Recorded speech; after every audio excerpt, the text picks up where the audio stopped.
Olá, pessoal! Essa videoaula corresponde à correção do livro de vocês de Geografia da página 93. Primeira questão. Quais são as camadas da estrutura da Terra? A Terra é composta de 3 camadas: a crosta, o manto e o núcleo. A crosta é a camada mais fina, o manto a camada intermediária e o núcleo a camada mais interna.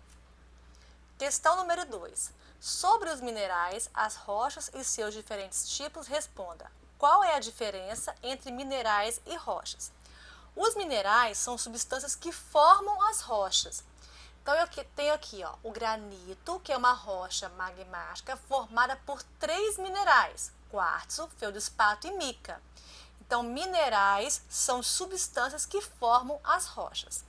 Questão 2, letra B. Como se formam as rochas magmáticas? E as sedimentares? Cite exemplos dessas rochas. As rochas magmáticas são formadas pelo resfriamento do magma e podem ser intrusivas ou extrusivas. No meu caso aqui, eu tenho uma rocha intrusiva, formado aqui internamente, e uma rocha extrusiva, formada externamente. As duas são formadas pelo resfriamento do magma.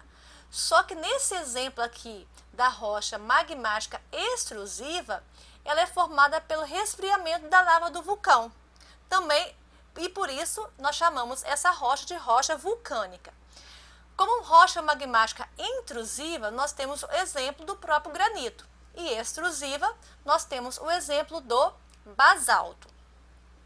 Perguntou também: como se formam as rochas sedimentares? As rochas sedimentares, elas se originam da decomposição de fragmentos de outras rochas. E essas outras rochas podem ser rochas magmáticas, rochas metamórficas ou até mesmo uma outra rocha sedimentar, que sofrem compactação ao longo do tempo. Então, no meu exemplo aqui do meu esquema, eu tenho a formação de rochas sedimentares na parte mais baixa do relevo, no fundo desse lago representado aqui. Então, fragmentos de rochas que estão na parte superior do relevo, eles são carregados pelo vento, pela chuva, pelos rios, até as partes mais baixas do relevo, onde ocorre essa compactação e forma aí uma rocha sedimentar, como o arenito e como a argila. Questão número 2, letra C. Por que se pode dizer que as rochas metamórficas têm estruturas muito diferentes da estrutura das rochas que as originam? Bom, as rochas metamórficas se originam de transformações ocorridas em outras rochas, como as rochas magmáticas, sedimentares ou até mesmo uma própria rocha metamórfica. E por isso apresentam características diferentes das rochas que se originam. Então aqui, por exemplo, eu tenho um calcário, que é uma rocha sedimentar. O arenito também é uma rocha sedimentar e o argilito também é uma rocha sedimentar, que sofreram grandes temperaturas e pressões até formar rochas metamórficas. O calcário formou o mármore, o arenito o quartzito, o argilito o xisto. E aqui, por último, nós temos um granito. O granito é uma rocha magmática intrusiva que dá origem a uma rocha metamórfica, que recebe aí, nesse processo, altas temperaturas e altas pressões. Questão número 3. Perguntou: observe as imagens e responda as questões a seguir. Letra A. O que as imagens representam? Essas imagens representam justamente a teoria da deriva do continental, que diz que todos os continentes, eles eram um só. Eles formavam um só continente, eram bem juntinhos aqui, Essa teoria foi defendida e reconhecida por Alfred Wegener, lá no início do século XX. E esses continentes, eles estão se deslocando, estão se separando, Tá vendo? Estão se separando, formavam um só bloco, estão se separando. Aí perguntou: como se chama o grande continente e o grande oceano representados na imagem 1? Esse grande continente nós chamamos de Pangeia.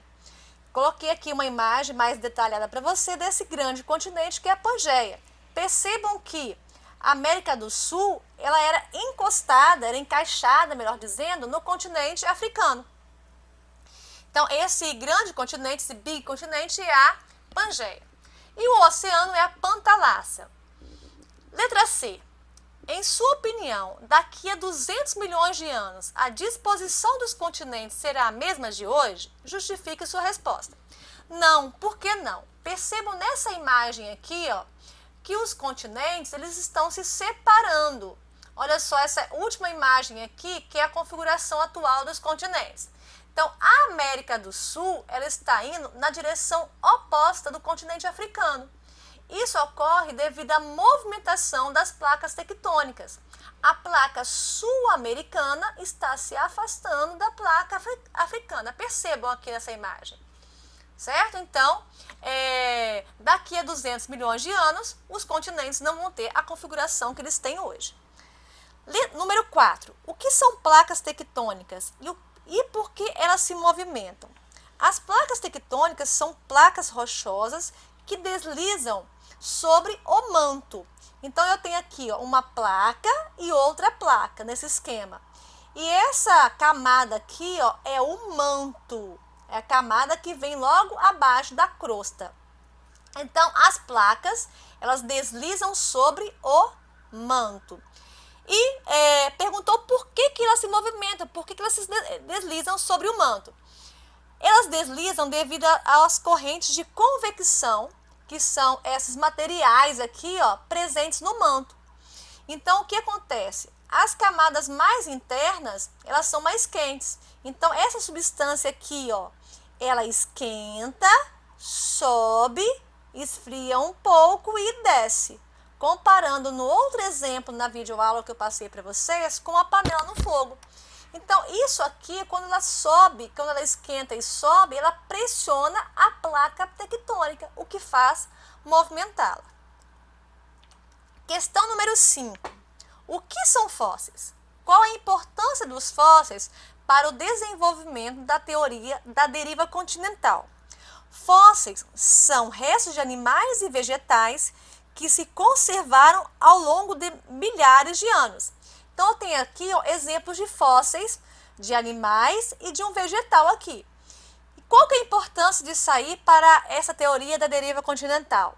É importante porque no estudo dessa teoria foi constatado que tanto na América do Sul quanto na África encontraram fósseis de animais que eram semelhantes. Aí perguntou como esse animal atravessou o oceano? Ou então esse vegetal atravessou o oceano? Com certeza não. Isso comprova que esses continentes formavam um só. No caso aqui chamado Pangeia, que nós vimos na outra questão. Então, os fósseis fornecem provas paleontológicas da união dos continentes no passado. Questão número 6. Mostra aqui, ó, a imagem abaixo foi feita com base em imagens de satélites e mostra o relevo dos continentes e os oceanos da Terra. Então, essa configuração aqui ela é atual. O que nós podemos observar? No caso do relevo continental, quanto mais escura for essa cor, maior vai ser a altitude do relevo, mais alto vai ser o relevo. Então, eu tenho aqui, ó, na costa da América do Sul, uma cadeia de montanhas que é a Cordilheira dos Andes. Eu tenho aqui, ó, na Ásia, a Cordilheira do Himalaia, representada por essa cor mais escura. Eu tenho aqui nos Estados Unidos montanhas rochosas. Então, quanto mais escura for a cor, maior é a altitude desse relevo. Já as porções com a cor verde são as porções mais baixas do relevo. Aqui nós temos, por exemplo, a planície amazônica. No relevo submarino, as cores também são importantes, que quanto mais clara for a cor, nós vamos encontrar aí maiores cadeias de montanhas submersas. Então, aqui no Oceano Atlântico, nós encontramos a cadeia mesoatlântica ou dorsal atlântica, justamente formando quase um S aqui, ó. E aí perguntou, Explica por que a formação de uma cordilheira no leito dos oceanos, no leito do Oceano Atlântico. Por que há essa formação? Essa formação da cordilheira mesoatlântica, ela acontece porque, percebam aqui, ó, a placa norte-americana está se separando da placa eurasiana ou eurasiática. E esse movimento, nós já vimos, nós chamamos de movimento divergente.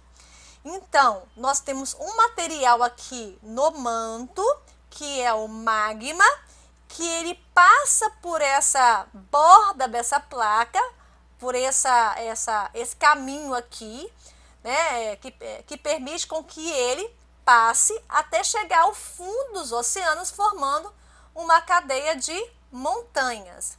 Então, nós temos aqui a dorsal mesoatlântica. Só que também, de toda a sua extensão dessa dorsal mesoatlântica, nós vamos encontrar aqui a ilha da Islândia. A ilha da Islândia, ela se formou por quê? Porque essa substância aqui presente no manto, que é o magma, ele chegou até o fundo dos oceanos, que foi se resfriando e acumulando até chegar ao limite dos oceanos, o limite dos oceanos, formando aí essa ilha. Então, quando ele extrapola aí a questão dos oceanos,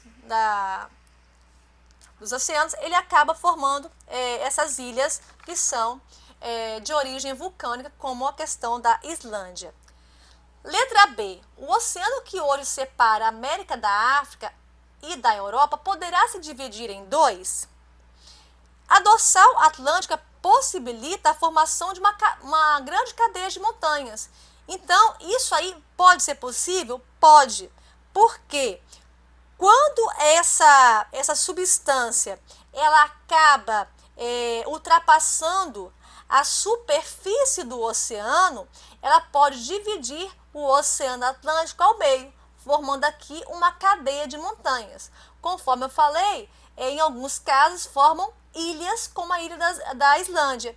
A ilha da Islândia se forma quando essa substância ela ultrapassa a superfície do Oceano Atlântico aqui no norte,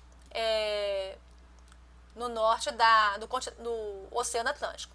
Ok? Eu espero que vocês tenham compreendido essa aula e essa explicação.